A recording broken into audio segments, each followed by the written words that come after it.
This video is going to be about the cQ-DATR momentum indicator and the cQ-DATR rate of change indicator. They're essentially the same thing.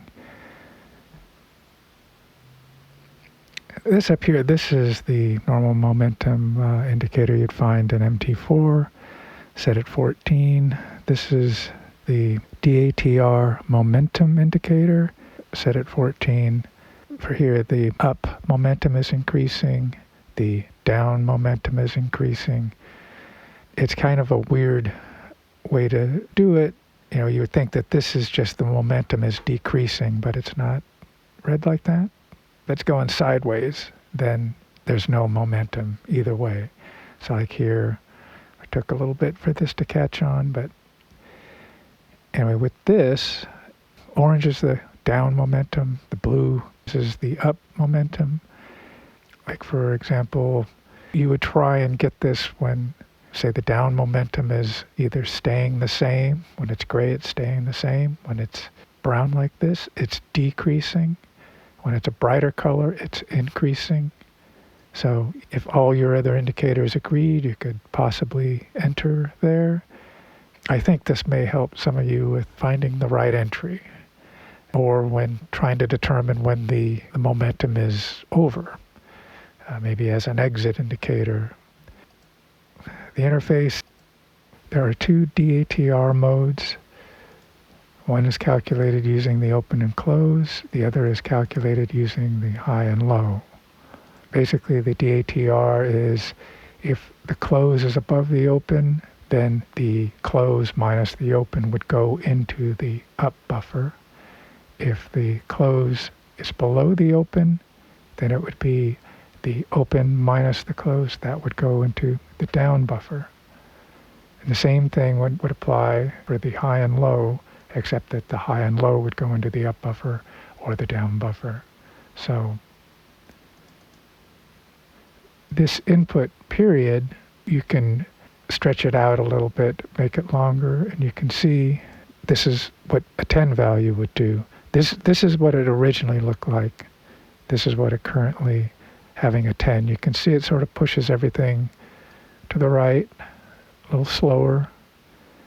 So you can try that, and then you can also try the high and low mode. Changes things. We'll put this back to where it was.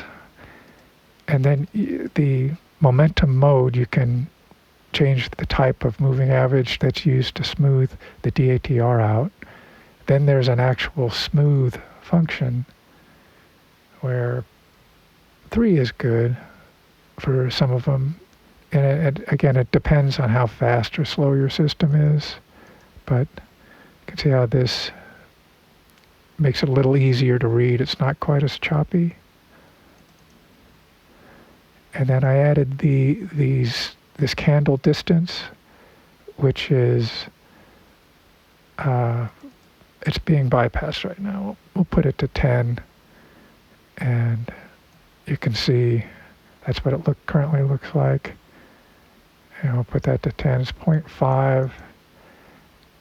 That didn't really do as much as I would think, but let me put this up a little bit. Let me put this like to 1.5. Oh, that was way too much. You can see how it flattens it out. Put this back.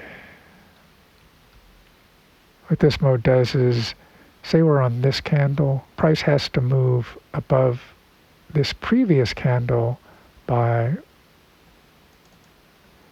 this ATR amount. This is really an ATR value. This close has to be above this close by a certain ATR amount in order for it to be entered into the up buffer. The same thing applies to the down buffer. And then the candle height is basically, if you get real big candles, it won't throw it too out of whack. 2, I found, if you want to use it, seems to be good. This slope indicator is basically this slope right here, for example, or this slope. Some value between maybe 1 and 5 at the most. Like here, we'll put 5 and you'll see what it does. It turns this gray. If the slope isn't enough, there's not enough difference between the current and the previous candle, then it will make it gray, meaning momentum is staying the same. So that's what this does. And a value of 2 is probably better, more realistic. But again, it all depends on your system. Okay, then for the expert advisor, the momentum up value and the momentum down value, which is basically, this is the down value, this is the up. So if you want to calculate everything yourself, it's buffer 0 and buffer 5. There's a 2 lines cross buffer for when the down crosses the up, or the up crosses the down. So draw a dot there, draw a dot there. And that you can find right now, it's set at none. So you can, if you want to do that, that's what that's for. And then this is the slope, where if you just want a more simplified, if it's increasing, the momentum slope up, buffer 13, we'll either put out a 1 if it's increasing, a -1 if it's decreasing, and a 0 if there's no change. And then this is the actual value, the slope value, buffer 14. Again, if it's increasing, it's greater than 0, decreasing less than 0, no change, it's going to equal 0. And the same thing for the momentum slope down. So, in essence, that's this indicator. It's the same. This is the same thing for the rate of change, except the name is different.